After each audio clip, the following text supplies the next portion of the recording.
In this lesson, we're going to be taking a look at trackers. So you can see in my example here that I have this shape that's attached to my piece of footage. We're going to take a look at 1-point trackers, 2-point trackers, and perspective trackers. So let's go ahead and get started. I've got this piece of footage here that I shot at my friend Brandon's house while I was staying over at his place for a weekend, and I want to attach a star right down here. So to use our tracker, I'm going to have to either right click and click on track motion, or go to window and open up my tracker, and you'll notice that I have a tracker window here. If I hit track motion, that will open it up in its layer window. To track motion, you have to do it within a layer window. You cannot do it in the composition. So once I have that open, I'm going to go ahead and set my feature and my search region to the very bottom of this clock. The way that the search and feature region work is we need some high contrast pixels here for it to grab onto. So this is going to be a perfect example. It would be very hard to track, say, an arbitrary point here because all of this looks exactly the same. But because we have this very bright golden and dark golden color here, it's going to work out perfect. So once I have that set up, I'm going to come over here and analyze my footage. And so I'm just going to go ahead and start analyzing backwards since I'm in the middle of my timeline here. And you'll notice that it's holding on to that pixel pretty well. There are times where you will get drift and it will lose that certain point. And when that happens, we can just pause it and go back to where that point was and reposition it if we need to, and continue tracking backwards to overwrite those tracked points. So I'm just going to go ahead and let it do its thing. And then once this is done, we're going to track in the opposite direction. Okay, so we've tracked half the footage here, and I want to see what I don't have tracked on this side here. So I'm going to open up my layer by hitting U, and I can see the last point that was tracked was right about here. I'm just going to go ahead and fast forward here until the track is complete. All right, that is all nicely tracked, and it looks like it did a really good job of tracking it, so I don't have a lot of drift that's happening in here.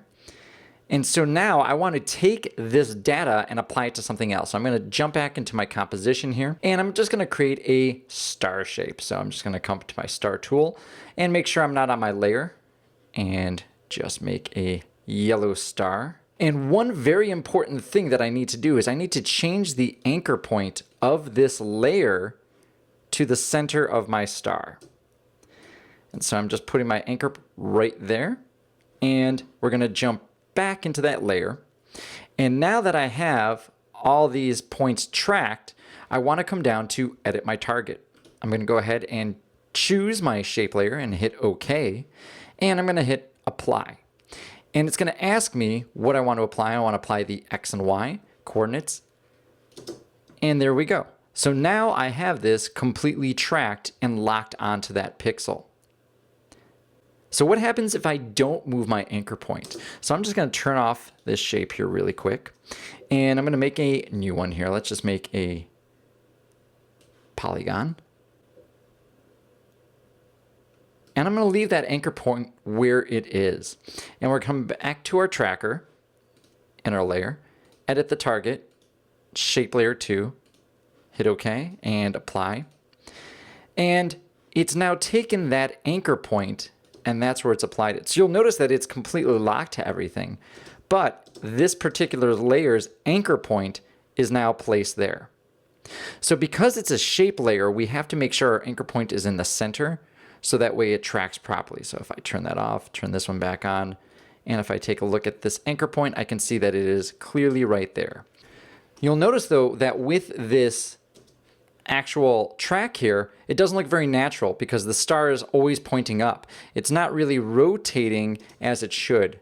Now I've got another example here that has another star shape, but the actual star is rotating with it. It's just a little off right here in my example, but let's see if we can do something a little bit better. So we're going to go ahead and do that same track again, and I'm just going to clear everything off here, start fresh. Before we even track, I'm just going to go ahead and make our star here. And we're going to make this one with a bit of a black stroke.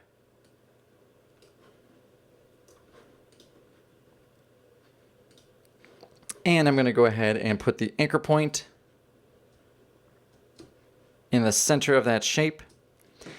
And one other thing I'm going to do is just create a null object here. I'm just going to leave that null object here for right now. And I'm going to go into my shape layer. And this time, what we're going to do is track motion. And we want to track for position, just like last time, and rotation. So what I'm going to do now, zoom out, and put my first track point in the center of this clock here. So right about here. And we're going to put the second track point, just like we did before, right in the center of that pendulum.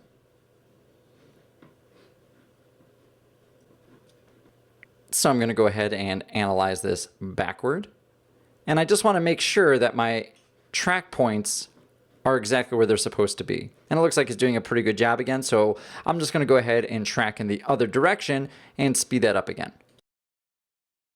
Okay, so that's all tracked, and I'm just going to double check it, make sure that that looks pretty solid, and I'm pretty happy with that. And what I'm going to do now is edit my target, and at first let's go ahead and put it on that shape layer and see what happens here. So I'm going to go ahead and hit OK, and we're going to hit apply, just like we did last time, and we have our X and Y. Now you'll notice what's happening here. That's not exactly what we want. Now it's doing the exact thing that we told it to do, track the X and Y and place it on there, but that's not the result we want. We want this star to be attached down here, right? So we're going to undo that, and instead we're going to come back into our tracker, and I'm actually going to apply this to the null object, and I'm going to go ahead and hit OK, and we're going to apply it to the X and Y of that null object. Now I'm going to go ahead and take the shape layer. I'm going to place it right about here. And we're going to rotate it just to match that a little bit here. The last thing I'm going to do here is parent the shape layer to this null. So now I've got this perfectly tracked star onto my pendulum here. So the main difference here is, if you remember before, it applies it to the anchor point of the layer. And that's not what we want to do. So I'm using a null object to kind of lock it into a position. And you can see there it is.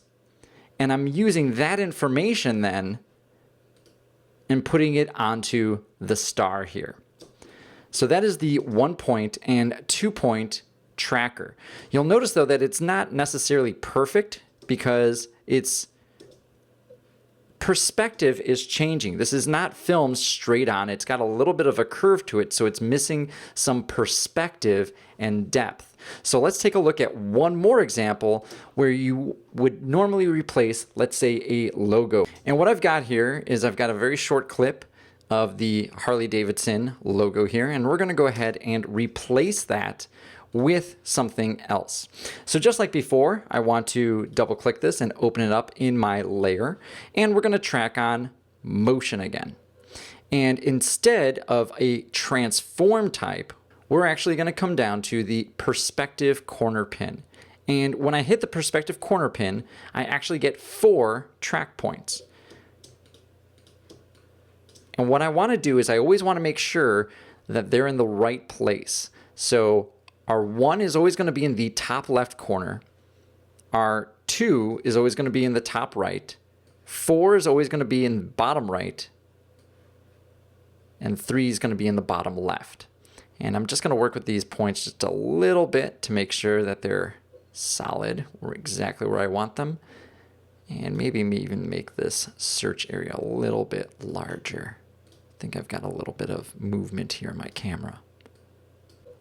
All right, so in this example, we're going to have to move around just a little bit to follow this along. Make sure that all our track is solid here. So I've got that tracked, and we're going to go in the opposite direction here. And I'm just stopping it and starting it to make sure I don't get too much drift. So there we go. It is a fairly short clip, but I want to make sure that all my tracks our solid. Okay, so I'm going to go ahead and close that down and go back to my composition right now. I'm going to go ahead and make a new solid to replace this here. And I'm going to call this replacement, make it the comp size, and use my eyedropper here to grab this color. I will hit OK. Now if I come back into my layer, I can edit my target, use my replacement, hit OK, and apply. And you'll see what it's done. It's used a corner pin effect to take that tracking information from points 1, 2, 3, and 4 and its position and apply that to my replacement here. So now I've removed that logo. I'm going to undo that here really quick. So we just have our solid here at the full screen. And I'm actually going to pre-compose this whole thing. I'm going to call this the replacement comp. I'm going to apply that same information, but to that whole comp. So same thing we just did, edit our target, hit apply, there's our comp. Now the reason why I did that is because now I can go inside this comp and change whatever this logo is. So if I double click this, I'm going to lock this guy and go back to our point tracker. And so now I've got both of them open. And I'm going to just take this guy here and we're going to go ahead and create a new text layer.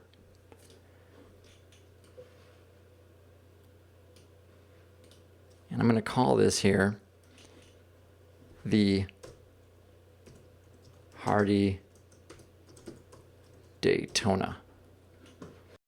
And I'm going to go ahead and change that to an Arial black, because that's actually pretty darn close to what they actually use for their logo.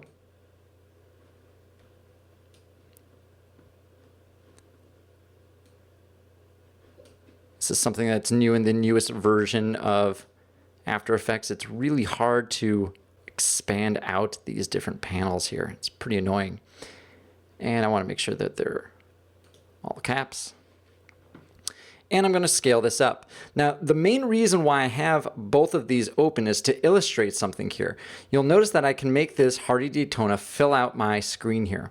But if you remember, we actually corner pinned this comp. This comp was a full screen size of 1920 by 1080. And then we've pulled those points to each one of these pixels. So what I'm going to have to do with this Hardy Daytona here is once I have this set up, we're actually going to scale, lock that down. We're going to scale this way, way up. Let me just set this anchor point to the center of my text. Drop my text right down here and scale this way, way up. And it's going to look like it's really stretched out. However, when I let go, that fills out pretty nicely. Probably scale that down just a little bit here. And we're going to change the color.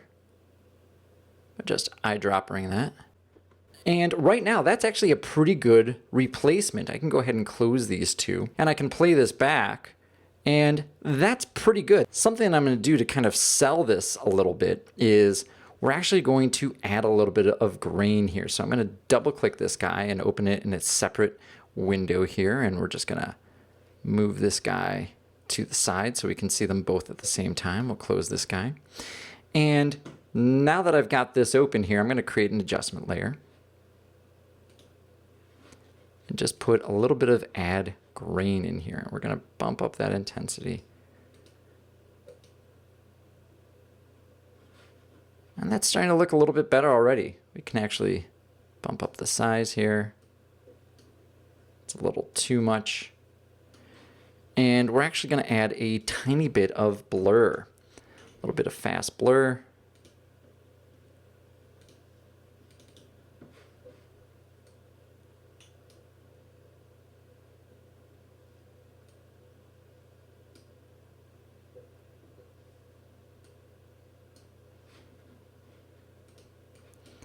And one more thing is an alpha bevel.